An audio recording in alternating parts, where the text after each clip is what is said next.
Welcome to Saints on Cinema. I'm Tim Wild, and with me today is Lance, and we are here to talk about, as I'm waving around my Book of Mormon, the Witnesses movie, which came out in theaters, only in theaters. It was very important in the marketing that they addressed that last weekend, and Lance and I got to go see it Saturday. Today is like you guys care, right? You're gonna watch this like in a month from now or whatever. You guys don't care when we saw it, but we watched the movie together. I first watched the movie back, I think it was in February at the LDS Film Festival, and I got to see it for the first time it was ever shown on the big screen. At least that's what they told us. You never know. And we got to watch it, and I experienced it, and I really liked it. And I anticipated when it came out. I've been promoting on Facebook that I was a witness of the Witnesses movie, and then it finally came out, and it's getting a lot of great buzz. And so to challenge and counter all of the great attention and the good publicity it's been getting, I brought Lance on to crack That's what he does. Lance came with me to see it. And Lance and I have a history of watching church videos. And this is not a movie that was put out by the church. That's important to know because, well, I was about to say there's a big quality difference between church films and films put out by the church. This was a church film that was very good in most aspects, but the ones that a lot of ones the church puts out usually have a lot of things that can be made fun of them. And a lot of the movies that are put out by church members that are not officially from the church also can be made fun of. I guess they're the same. All right, never mind. My point is invalid. Lance and I can make fun of anything, as we established one of our first times really getting to know each other was making fun of the performances at the Manti pageant. Having a good time laughing. Well, I would say this, though, like, church films run the gamut, like, from terrible to actually pretty good. And I would say that there are church films that are better than this film, though. Oh, I agree. Now, before we go any further, I just want to put right up front, as much as I've been promoting and praising this film for the last year, and I have a little bit of background, nothing important. I'll mention, my tie-in with the movie in a second, but as much as I've been praising and anticipating and celebrating and bragging about this movie, it's not perfect. It is not perfect. It does have some things that could have been done a little bit better, but nothing that's like overly distracting for me compared to things I would be like, this is a bad movie because of this, this, and this. I don't have anything on a list of why this movie is a bad movie. I think it's a very good movie. Not perfect, but a very good movie. There are church films that I think are better, but this movie wasn't put out to be a comparison or in competition with church films. But just trying to get I guess a gauge. And by the way, I know my audio is off. I apologize. You guys will have to deal with it. Just close your eyes whenever I'm talking if you want. But just to get, I guess, where our minds are at individually, I'll ask you, Lance, what do you think is the best quality church film? And I'm not talking, there's some of the hackiest, like goofiest, poorly made church films like Johnny Lingo have some of the most amazing messages and amazing spirit. This is not a rip on church films. I love and the mailbox. Don't forget the mailbox. What are you talking about? Is that your favorite? Because that's a good one. Oh, that's what I'm saying. I like the mailbox. Yeah. No, I would say I still think Joseph is the best movie they've done. Joseph? Or well, for that one is a little bit sixes with me. And what is the one that that was like the what are they? I was trying to remember what it's called the other day. The one where they have like the Mary on the donkey and she comes in. Luke 2? Luke 2, but they combined it where they put them all together. It's called the Nativity. There's Luke 2. But there was also like when they came to the Nephites and anyways. They showed the spirit world and like all of that. That's To This End Was I Born on the Seminary disc compilation, and then it was also, what was it called? We served it or shared it on the mission. The Lamb of God. The Lamb of God. Yeah, the Lamb of God. That's what it is. Yeah. I think the Lamb of God and Joseph are the best the church has done. Unfortunately, that was like almost Well, Lamb of God was like 3 decades ago, and I think Joseph is pretty old now too. It's got to be at least 10 years. I'd have to watch it again for us to talk about that. That'd be a fun one to discuss. Well, let's say review. We're not here to review these movies, discuss them. But that'd be a fun one to discuss. It's been a while since I've seen it, but that one's on par with my. I think there's something about the ending, but I remember. But the ending my messed up. But I saw multiple endings, and one of them was actually pretty good. Lance used to work in the media department of the church, so he saw a lot of different cuts and post production aspects being changed. So he has a little more insight on some of this than I do. But my favorite is Legacy. I think, as far as like telling, I think the cinematography and the music was fantastic. Acting, this is what's funny about Legacy. I think it has some very cheesy seminary video kind of acting, but it was like the rest of the movie was made like it was a big, huge like box office, like a real Hollywood movie, a big studio movie. It had some acting problems, and I do give you that this film, what is it called? Witnesses. I didn't see any problems with the actors acting. There was a couple of parts where it was over the top, but I blame that more on directing than acting. Okay. I think these actors were great, especially the guy that played I believe it was not David Whitmer. David Whitmer was good, but was the other one Oliver? I think it was Oliver Cowdery. The one that like Joseph comes in, he's like, "What? I need your help again," and he's like, "You mean you need me to sell more of my farm or something?" That was Martin Harris. Or Martin Harris, yeah. I really like Martin Harris in this one. Oh, I thought you were saying that was the example of the one scene you didn't like. Yeah, Martin. No, Harris. I like that scene. I'm just saying Martin Harris was probably the best actor in it to me. Joseph was pretty good too. Like I think they cast Joseph well. Paul and Lincoln, I don't think there was any bad actors. Performers, I've reached out. Hopefully, they're gonna be able to do my show. They both said they was just scheduling because promoting this movie has been big.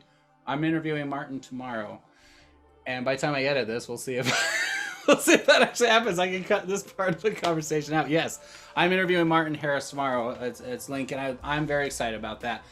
Let's come back to that. I want to talk about the character just a little bit, but just I guess not to review the movie. I just want to talk about kind of what it accomplishes maybe and kind of some aspects. And you mentioned, you and I we watched the movie together, but we didn't really talk much about, what your feedback was, your reactions to it. Seeing it twice now, there's a lot of things that I forgot about that I really, really liked. And because there's so much that happens in this film, it covers a lot of time. And there's a lot of things that I had issues with the first time weren't really problems the second time. I was able to take it in better. But I just want to talk about kind of what you feel like this movie accomplishes, because this is an independent film, and independent films typically are films that have a statement, something to say. It's not about money usually. It's usually about this is what the creators want to convey in their screen. This is their expression. So I wanted to hear what you think, Lance, about what the message was that you received and how well you think it did. And then we could talk about some of the general filmmaking aspects, like cinematography, music, stuff like that. But just right off the bat, what are some things, just overall things that you really liked about it? Besides acting, you mentioned acting. And I mean, the cinematography is pretty good. I actually went in and looked up the director. Did you look at any of these, like Mark Goodman? And also, Mark Goodman, I think is a producer and editor, and then the director was like, who was it? I'm looking it up. Mark Goodman was the co-producer, and I don't know who Russell D. Richards is. Russell Richards is he's one of the producers, and he's a family member in law. So like he's actually related to a cousin of mine by law.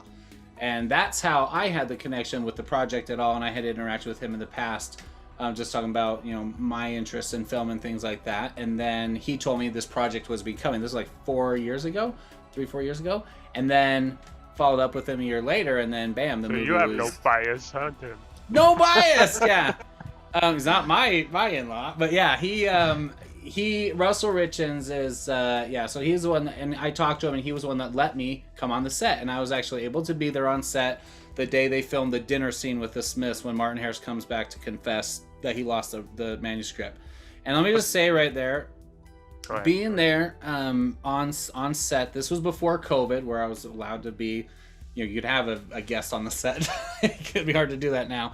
But let me just say that for Lincoln and Paul that played Joseph, one of the reasons that I feel so strongly about their performance and that I'm so excited to have them here is because they're the ones that were on set that day. And it was really interesting being there. I was like in a different room. The doors were all open. I could watch the whole kitchen while they did the dining room, whatever, while they were doing the scene.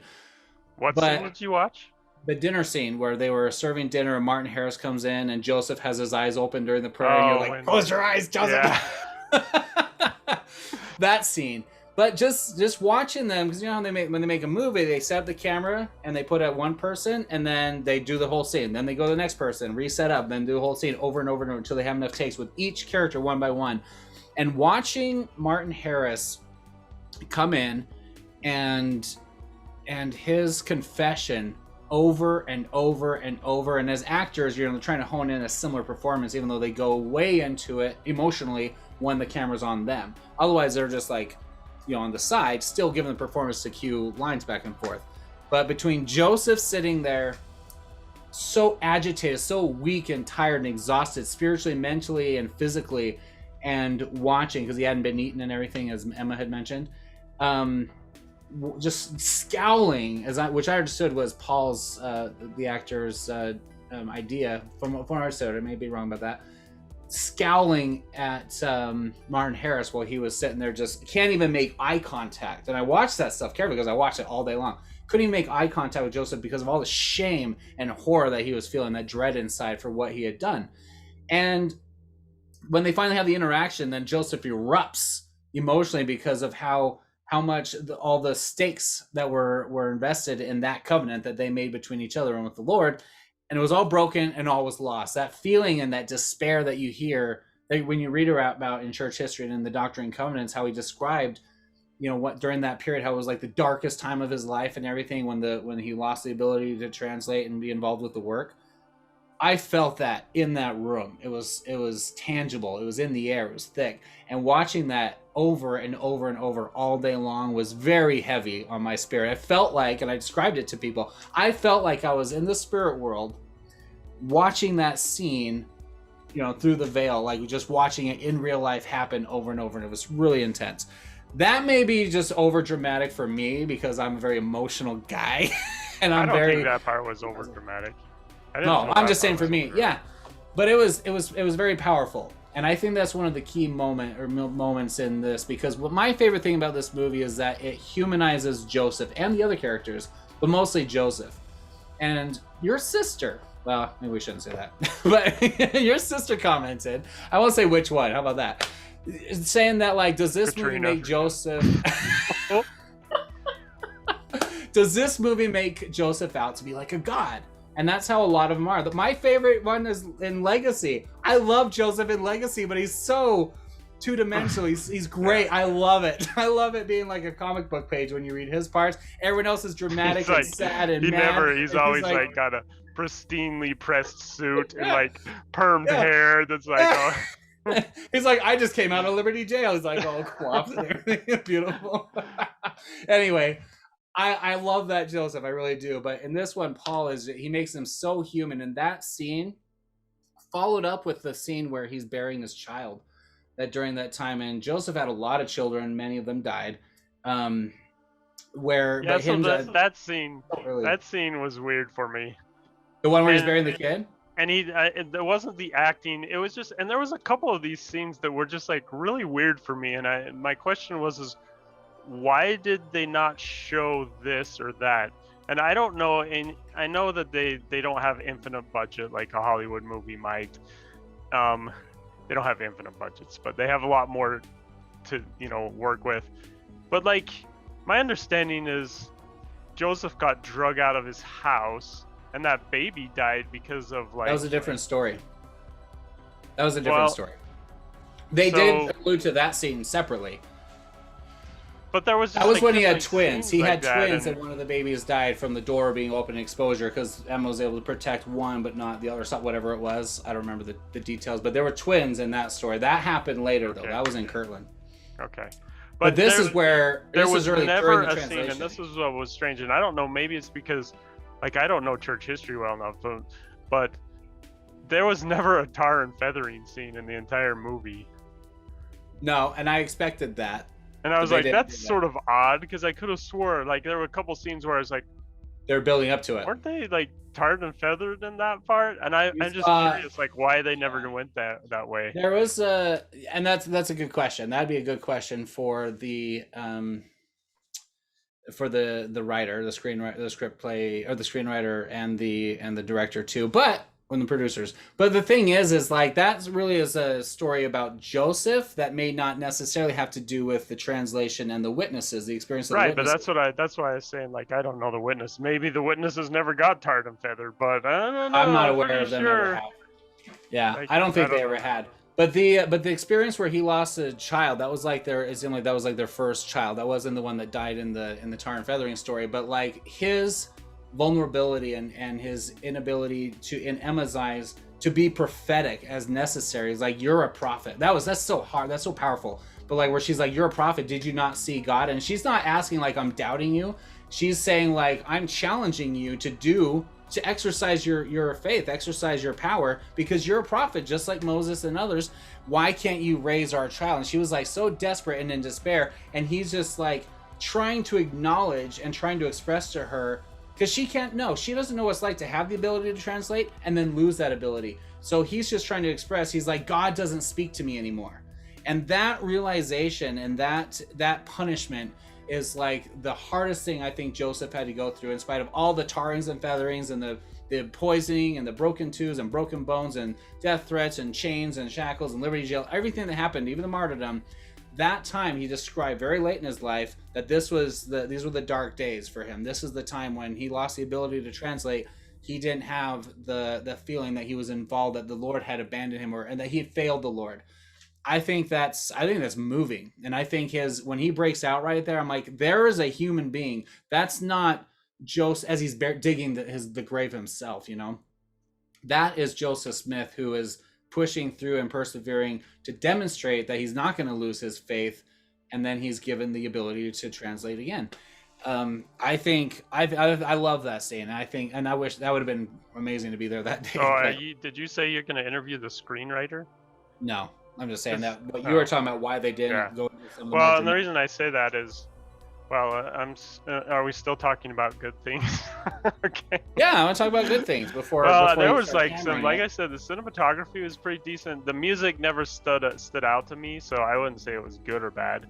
But did it distract you though when they stopped and played like hymns, like those alternate version, like some? I mean, it was okay. I think not really, because I mean, at first you'd hear them, you didn't quite recognize them because they weren't, the Mormon Tabernacle Choir singing it. Yeah. But and then once you heard it, you're like, oh, I know this hymn, yeah. But it turned into like the Singles Ward soundtrack or something, where it'd be like some alternate version of it. Yeah, I mean, they had pretty decent like artists and musicians and stuff. Yeah. And there was some like good cinematography, and like the scenes were set up well, and like the one thing that I remember is when Joseph's being shot in Liberty Jail and he like falls down towards one of the witnesses who's like feeling guilty about like. I think it was Oliver. Yeah. Yeah, that one was pretty good, and stuff. You didn't think that whole thing was over dramatic? The first time I watched it, I don't know how I felt about the nightmare. I was like, that's weird. Well, yeah. So I mean, those are the good things. I thought it was like, that's all the good things you got out of it. I thought it was a good, like, if I were to classify it, I would say it's like a good B movie. I don't know. I don't know if I consider this a Hollywood movie. It's not. How about as an independent film? What do you think of it? Yeah, it's a good independent film. Like, it was entertaining. It was boring in a few places, but I think it was. There's a lot of historical stuff they're trying to lay out through dialogue as opposed to the way they do it. That when you started out, you said like, what's the purpose of this film? And to me, that's like the glaring problem is like, what is the purpose to this film? Like, really? I felt like was it okay? So it's called The Witnesses, so that sort of like gives it away, right? But the way it was organized just seemed like so messy to me. Like, I get that they had all these scenes that they wanted to cover, but the way they like tied it in as a story was like just so like hard to follow, that if you didn't have like a big background in church history like me and you do, I think you'd be like, wait, the time wasn't like there was a lot of like backtracking and fast forward and like I don't understand either why. It seemed like, I don't know, it seemed like an after the fact editing decision or something, where they had who was the guy with the box of the original document that was talking to David Whitmer. That was David Whitmer? I didn't get that. I thought it was talking to the journalists. Yeah. Like, we were late for the movie for one thing, so maybe that was part of it. But when we got in, it was like, hang on. Let's settle for our audience. We were like 1 minute late. We missed the initial attack where they pulled, I think it was David Whitmer or whoever was on the stage with his family members, and they had the torches and the mob had them, and it was like threatening, if you tell us the truth. All we missed was where they dragged them all out, put them on the stage in town, and they just started asking. That's all we missed. By the way, the end of that scene, like, there's just these little things in the scenes where I was like, why was that? Like, for instance, the end of that scene was really well done, and David Whitmer, I felt like he acted it well, and they had his wife, although they could have stepped it up a notch by, like, threatening her life or whatever. But anyway, maybe it didn't go down that way. Doesn't matter. Like, the guy at the end, the bad guy, the leader, hey boss, he's like, okay, let him go, and walks away. But like, we don't know why. Like the audience would. We can guess at it. We can guess that, okay, he was moved by David Whitmer's courage, but we don't know, and they never really established it. He just walks away, and they're like, and okay. there were stories of Joseph Smith where he was held at gunpoint, and they were like, I'm going to end your life, and something miraculous changed in them, or scared them, or whatever, or spooked them, or inspired them, whatever it was. Nothing he did physically to get out of it, or necessarily said to get out of it. But there was experiences where he had at gunpoint, and they just like changed and just walked away. Well, and the same thing happened with Christ. So Christ did the same thing when he was in Nazareth and he was being stoned in his hometown. The scripture is like, and then he just walked right through the crowd and left. There's like, wait, what? Why did they suddenly like stop? But you're telling me that, like, you're explaining to me that, and that's what the movie should have done. And they could have done it. There's some good ways and there's some bad ways to do it. Right. They could have had voiceover Whitmer saying, and for some reason he walked away. I never knew why, or something. Yeah, like that, I agree with you there. I will agree with you. My only real, and it's not even an issue, it's just one thing that was hard for me was the dislocation of a lot of the story. And that's one strength Legacy has, is you're doing the same thing. You start with whatever her name is, Lucy or whatever, is a little girl, and it goes through her traveling with the Saints town to town, all of the main events, Hans Mill, Kirtland, Nauvoo, the martyrdom, all that, building the temple, losing the temple, and then establishing and the battalion, Mormon battalion. Everything's all in there. But like someone, and this was a mission journey. This didn't feel like a journey. Yeah, exactly. And you felt, and even though it was telling the story of these three guys, you can still keep it kind of contained. I felt like once the Book of Mormon was translated in the story, after that it kind of just spread. And he made the point that where David doing the interview, he said Joseph thought that his work was pretty much done at that point, and it was just the beginning. Well, for us as an audience following along, we thought we were getting through to the end of the story, and that was just the beginning, and we had to take all of our effort to pay attention. It was hard for me. I couldn't even remember, like, I still can't remember which stories were which witness, because there wasn't a lot of established character among them, because a lot of the scenes they were together, and I'm terrible with following plot, we all know this, but I just had a hard time remembering which one was which. Where you're asking me which one, I can't remember which one was at the mob on the stage, right at the stage. Well, they did like in the order that they did experiences in, it didn't feel like it built up to a point. Correct. And like for instance, when they actually saw the angel, which is probably should be the highest point, and I really like how they filmed it where you didn't see the angel, you just see the light. Really nice. I like that decision. I think they did that really well, and I thought that the acting was pretty, believable on those. I'll disagree with you there. I think that the build up at the very end where it like bounced back, that was the climax for me of the film. Now, you and I have a difference of opinion on what a climax means. I think a climax happens in the second.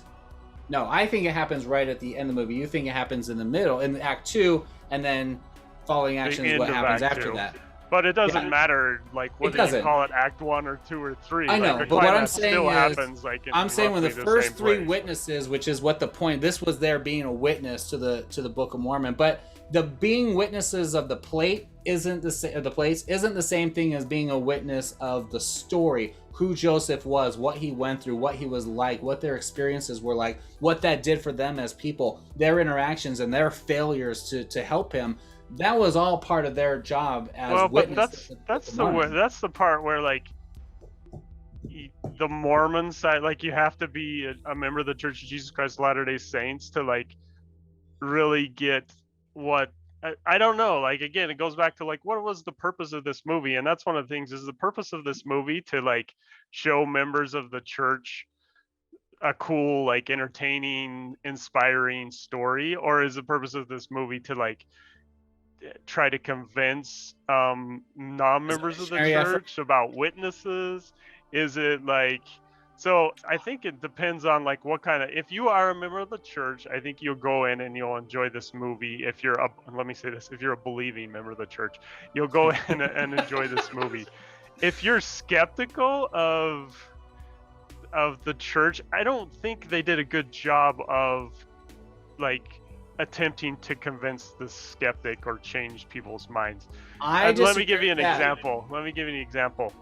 Joseph Smith, they totally gloss over when they talk about him sleeping with his maid, which is a true, recorded, marrying. And there's no polygamy discussion at all. Just they barely like touch on it.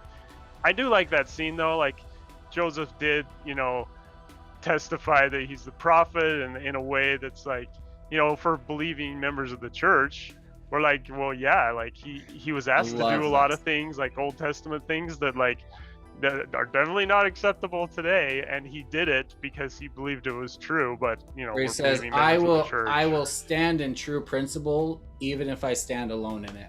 I love that. I forgot all about that. And the acting was good, and the scene was well done. Well, another thing about the writing though, and it was interesting when they jump into where they directly quote, like, the scriptures, or they directly quote what Joseph Smith said in the Doctrine and Covenants. You'll notice though that there's a distinct way that they talk, and it's not the normal way that they talk the other times in the movie. I know what you're saying. That sort of bothered me. Like, I think that, and again, it's an independent film, and they probably had what they had to deal with. But I think the movie would have been a lot better. There's artistic license there too. It's a stylish way to convey words in that, the dialogue. I mean, well, that's what I'm saying. Like, I would have liked to have seen that all the actors speak like the way they do and did back in that time. And you see some movies that do that, and they're really, really good. I love the way they do that, because it's a different culture and a different way than we speak now. Yeah. And I wish they would have done that multiple translations of the Book of Mormon is exactly for that reason. But it's very difficult. It's very difficult to do that. So I know why they didn't. And that's the thing, is, like, the writing in this. I think, if anything, if you were going to nail it down to the weakest part of this movie, I just think it wasn't very well written in terms of screenwriting. Yeah, I'll agree with you on that. That was my hardest. Not hardest. And like I said, that being the one main thing on my list is not what makes it a bad movie. I do not think it's a bad. I think it's an excellent movie. Excellent.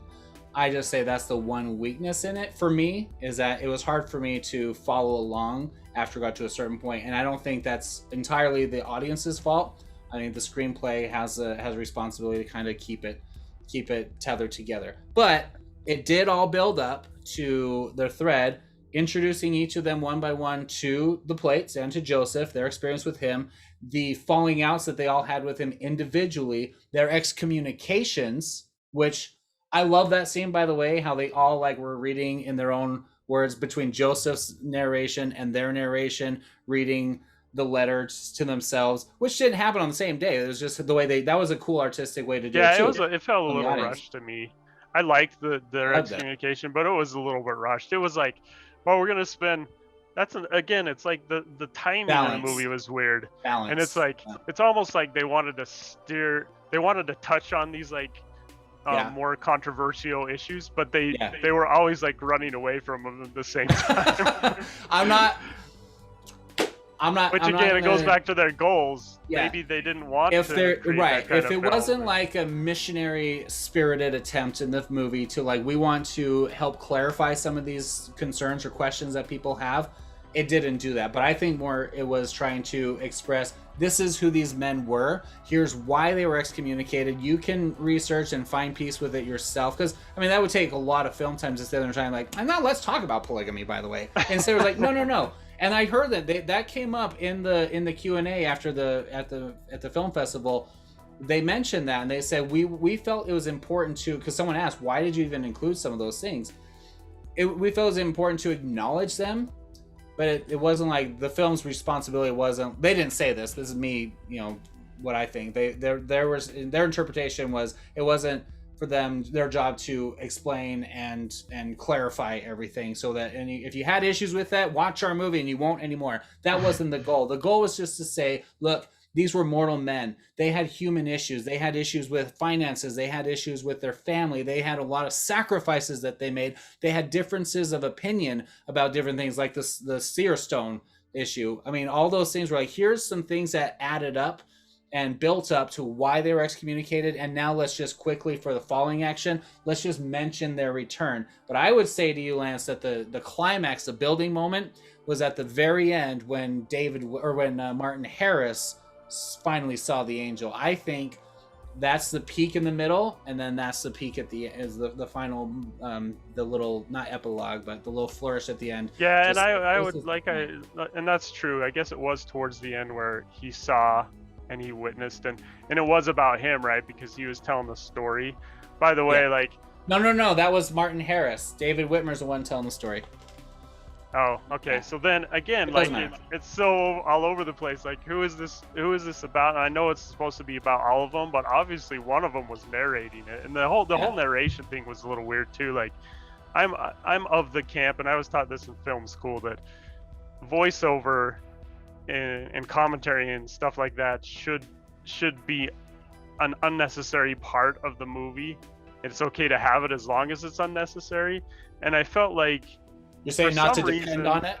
Yeah, not to depend on it. And for some reason, like in this movie, there was just like long stretches when they're like explaining things, and I don't know that it was all that necessary. However, I will say, like, if you're into church history, like, this is a movie that you would probably enjoy. Like, I know a decent amount of church history, but there are some things that I learned and was surprised at, like especially like the bank. I knew generally about the bank, but just seeing it, I think this is the first like church film I've ever seen that like talked about the bank failing and that, which is a cool, it's an interesting story, and it was a big part of some of the falling. And there are some interesting stuff, but look at the very ending.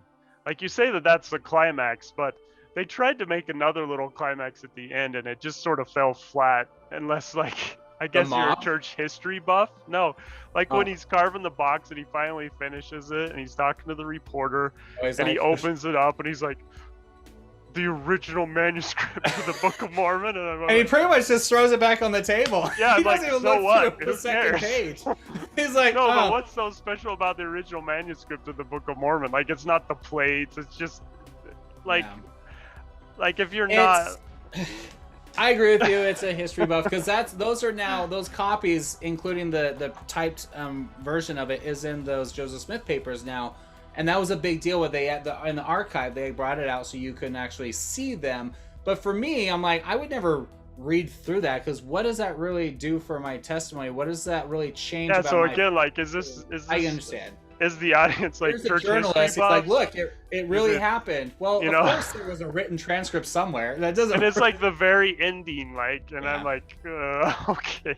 Well, I think the note that it ends on is mostly the highlight around the angel visiting Martin Harris, and my favorite aspect of their relationship that came up several times, worded a little differently.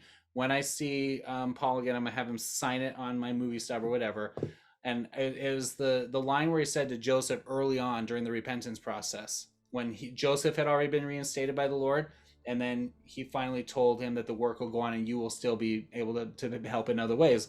But when he said, when Martin Harris like felt that relief, and he looks at him and he said, "You are the one that the Lord loveth."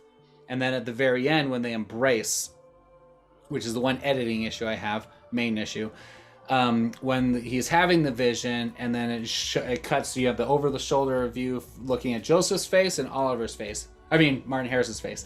And Martin, he's just so baffled when he goes, it is enough, which is actual dialogue, what he said. But Joseph says, "The Lord loves you, Martin." And then it instantly cuts to Martin Harris's reaction to him saying that, and then quickly jumps back to Joseph. It's like, it's not long enough for us to appreciate either expression. I wish they had just held on Joseph. For him to say and comforting his brother, the Lord loves you, Martin, and then just sit there and settle on his face in that joy he's feeling in bringing back one of his fallen brothers. Or it wasn't fallen, but just that relief. He knew how much that meant to Martin. And just to have him feel that comfort and love coming from his friend and brother. And then cut to Martin gazing at the angel approaching or whatever. I was like, the angel's like, "Come on, guys." But I mean, let us appreciate both sides, not jumping too quick. That was the main, and I thought that the first time I saw it, I was like, ooh, I didn't like that. It was cut too quick. But I think that's the main message, is that the Lord loves them, to the point where I think it was in the overall narration where he said Joseph always left the door open for them. I don't remember the dialogue, but that was the whole point. He said he always was bringing them back. And then they had another thing. He had that conversation where he's like chopping wood. He's like, "I knew you didn't come out here just to chop wood, Joseph." He's like, "No, I didn't. We need to have a serious talk. I think we should write a letter to bring them back." And he's like, or Oliver Cowdery back. He's like, "Good talk." And then they go right back to that scene. They shouldn't even have had that scene for a number of reasons. One is because it introduces a new character, Heber C. Kimball, who we never see ever again in the movie, and it's like, or if we do, he's like in the background singing or something, and it's like, and I love Heber C. Kimball, but like there was no setup for him, and he was a powerful part of the story too. I don't know about their interactions, but that's another. It's like these little events that happen, but it's like, and it's all about the goal of like, these are three powerful men and Joseph who experienced what they experienced and then fell away, but still stayed strong with what they experienced and testified of that in court and other places, and left their reputations and their careers on the line for it. And then at the very end, they each came back as far as they could to a point. And that's why, and the only reason I remember is David Whitmer is because the old church video, which I love, if you've never seen the original Three Witnesses video, Tim has it memorized. I love it. It's the worst makeup. It's the funniest acting. It's the greatest story ever. But there's those scenes that is very similar scenes to what we have in here, only much more modernized. The new one, but the old one, it was the letter that David Whitmer wrote that went around the world, testifying that he never denied what he said. Oh boy, that's unprofessional. I apologize to my audience. One of the scenes I really enjoyed was the judge scene, and when Lucy's like in there, and that Martin Harrison, the court scene, and it almost seems like the judge was winging it, like he wasn't going by the script in a couple of places. Yeah, I watched. Okay, a couple weeks ago, I watched Oklahoma, and at the end of Oklahoma, remember it all happened at the farm. And then like there was like the murder and everything, and they're all at the wedding, and they're like, "Hey, Curly and these got to get out for their honeymoon. They got to catch the train." And he's like, "No, we got to have the court." And like, "You're the sheriff's right here, and you're the judge." He's like, "Yeah, but we got to do it at the courthouse." He's like, "Why? We're all right here." He's like, "Fine, we'll do it." And he just sits there. He's like hitting the table and stuff. And the very end, he's like. And they're all like, "Hey, he's not guilty, so charges dropped, so we're out." He's like, "No, you can't go until I say not guilty." And they're like, "Well, say it." And he's just like, and then they're all like, "Oh, not guilty." And then he's like, "Oh, forget it." That's how this judge felt. It was all like, he was winging it. It was like, yeah, I know what you're talking about. I think that's. No, I liked it though. I thought it was good. I liked the court scene. I liked the way they portrayed Lucy. Like, that's a hard thing to do because you don't want to make her seem like, too evil. You don't want to make her too evil. You have to have a character and a performance where it's believed that Martin loved her, was married to her, was loyal to her as her husband, and had this balance. Like, how do I help satisfy her concerns and serve Joseph at the same time? And for people that are not members of the church, like they're not, it's going to be less believable if you're like, oh, she was evil because she didn't believe her husband was like giving all her money to Joseph Smith was right, and like it's obvious that, and I liked how subtle you can it understand was. her, even though a believer, as believers, we disagree with her. We can understand like how she. And the people are like that there are some people that just like to make fun of stuff all the time. And there was a lot more conspiracy behind that whole thing with Lucy, with the changing of the manuscript that they didn't even go into. Yeah, there were a lot of people involved. Yeah. But, and that was fine. That wasn't the point of it. It was about Martin. But I liked that. I liked how, and again, Lincoln did a really good job. Like when he's sitting there reading it to the few people and it showed the list, he was reading to them, and all of a sudden a couple more people come in the kitchen. He's like, he had that moment where he's like, do I keep going? Like, this that is was awkward. Well done. He's like, okay, I'll keep going, Did you know that the director and the producer were both in The Dark Knight together? In The Dark Knight? I don't know if it's the Batman movie, but it's called The Dark Knight, and it's a short. Well, if you're on IMDb, you should be able to just click on it, but... And no, I didn't know that. No, it's not. It's not Dark Knight. It's something else. It's about Kane, the Dark Knight. So it's just named the same. All right. Final thoughts. I don't think there's any big things other than that editing moment that kind of, for me, just kind of cropped in and irritated me a little bit about that great moment where Martin sees it, and a lot of like just needing to kind of tie in the stories a little bit better and help like you said, make it more of a journey, even 3 separate journeys that tie together instead of just like chopping all these stories and scenes and trying to collect it together. Yeah, and you can't really say the editing sucks, because within the scenes, the editing was pretty tight. So again, I think it was more of like a producer, director, writer decision that made it like blah, blah, blah, blah. And that's the only scene I had a concern with the editing was at the very end, that moment. But I'm sure they were just doing their best to try and capture the reaction shots of each person in that one moment. I think, and this is a problem a lot of independent filmmakers, including myself, often suffer with, is you don't know what you want going into the movie. And I felt like I think they thought they knew what they wanted, which was to make a movie about the witnesses and show how, witnesses as the theme, but the editing just didn't quite like take them where they wanted to go, or they weren't entirely sold on where they wanted to go. It's hard to do that in a normal movie. It's even harder to do it in a period piece. Yeah, a historical piece is definitely so many very characters to like make into a movie. Props to them for what they accomplished. It's really well done. Little gripes because we watch a lot of movies, and Lance and I, like I said, for the last 30 years have been making fun of church performances. That was one of the foundations of our friendship. So you can't put any like I said, character in there without us making fun of it. If you're any sort of believing member of the Church of Jesus Christ of Latter-day Saints, I think you'll like this movie. If you're a skeptic of the church, I don't think you're gonna like. There's gonna be no big revelations in this movie to you. That's what's so weird is on Rotten Tomatoes. I don't know if it's locked or something. There's like, I mean, last I checked was yesterday, but like, there's no critic reviews, and that's what I'm curious about. Or what are the critics saying? It's getting a lot of press, like in nationwide articles, including like CNN and stuff. But like, that's just talking about the movie reception. But I'm curious what the critics think. It's like 84 or something was last I saw for the audience review, but whatever. Rotten Tomatoes is its own thing. Okay, here's the big question, Lance. We gotta do our final judgment like we do on any review. So this is only being seen in the theaters. So do you recommend they see it in the theaters? Is it theater worthy for a celestial rating? Terrestrial? Hold on. What do you mean this is only being seen in the theaters? It's not streaming is what I'm meaning. It's not streaming. So it's never going to be streaming like in the future? Well, I'm sure. I mean, I don't know. It's just right now it has a theater release. Right now it's a theater release. So like a regular movie. Right. So for our final judgment, do you recommend people go see it in the theater? Let me finish. See it in the theater, or wait to buy it on DVD, or just wait till it's shown in seminary or something.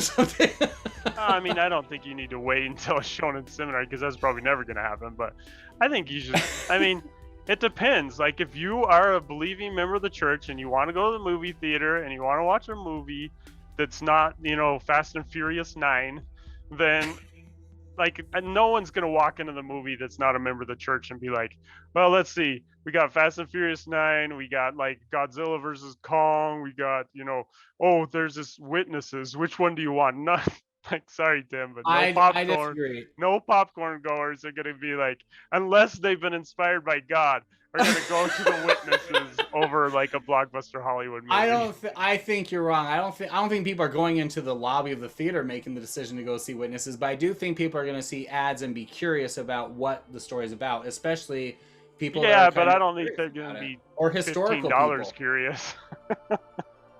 Okay, well, this is the question. Do you recommend they see it? Is it worth their money to go see it in the theater? No, but again, and part of that is what I just said, but another part is like, I think there are certain movies that are meant to be seen in the theaters because of special effects, because of sound, because of an experience, and this does not like focus on any of that. So if you want to go see a talkie, this is definitely a talkie, and go ahead, knock yourself out. It's interesting. If you have any interest in church history, then sure, this is your movie. Well, I'm gonna overrule you there, and because I think it's a well done movie. I think I know part of this is a little bit of the bias, but like I believe there's an important statement about this movie, and more importantly, I think that this movie can pioneer a really important theme in a whole genre of really good, well-intentioned movies, better than like the way God's Army did back in like 2000 or whatever it was. That movie launched a lot of Mormon filmmakers to take a risk and put out movies, and then you had all those singles award movies and all that stuff, but like they weren't well done, and they didn't portray a good, accurate message of the church or a representation of the church like God's Army and stuff. That's not. Oh yeah, that's true. That was one thing. Good thing I was going to say that I forgot is that this movie, unlike a lot of church movies that are made by not the church, there was never a part where I'm like, that doctrine isn't true, that's apostate. Yeah. Like it was pretty close to like it's pretty on. Yeah. The average understanding of true doctrine. Think this movie is an important movie, not just because of the material and the content about the witnesses and everything, but I think mostly it's important because this is I feel like a pioneering movie for a good quality that can just get better as future films come out with these similar types of themes and ideas. Where I think the success of this movie is important. I'm not getting any money for it. But I think it's a relevant. Why do you say that, topic. I'll go on record. But I think it's important that people support this movie because of all the work and everything, but because of the spirit behind it. I believe being the story of feeble and mortal, weak men, people that can be weak in moments in life and find that strength, find their faith, overcome their adversities, and find their way back. I think that's an important and relevant story that everyone can relate to. Everyone can, member or non-member, can relate to issues that are brought up in this movie. And people that have questions about the church, it's nice to see a different side of it. That's not just the washed over seminary video version. That this is like, you know what? There's a lot of grit in the history of the church. Let's at least acknowledge it and bring up some points, and you can research and find it out for yourself through the book. And that's the message that comes out at the very end. So it's just because David says something like that at the very end. He says something like, there's nothing I can say that's going to make you believe it. He's just curious. Well, he's like, what do you think or whatever? He's like, I'm a journalist. I just share the facts. I think when he said that, he says but he said, I believe you believe what you said. But my job is just to write about information and to ask questions. I think that's what this movie was playing. That was a fourth wall moment. This movie's job was to share some ideas and ask questions for you to think about. And I think that's why it's an important movie.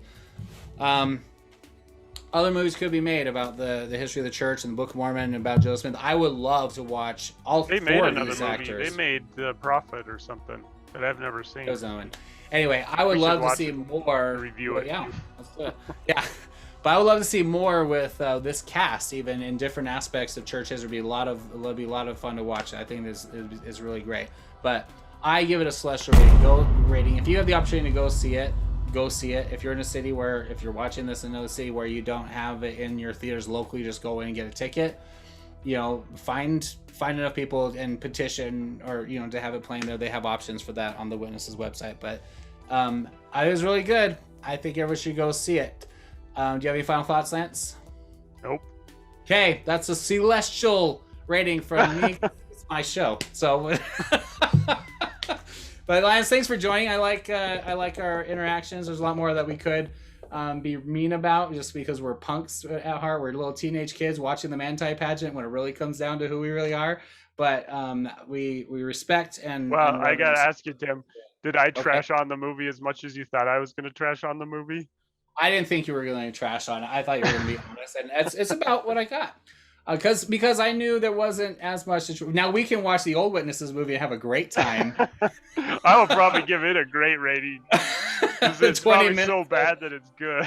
It's yes, like all those church movies. But anyway, this was fantastic. So thanks for watching. I hope you guys give it a chance to go watch it. It has a lot of important points and everything. And just share your thoughts if you have any in the comments. And we will talk to you soon, hopefully with an interview from someone. But again, thanks, Lance, for joining us. And we will catch you guys next time on Saints on Cinema. Thank you. Have a good night.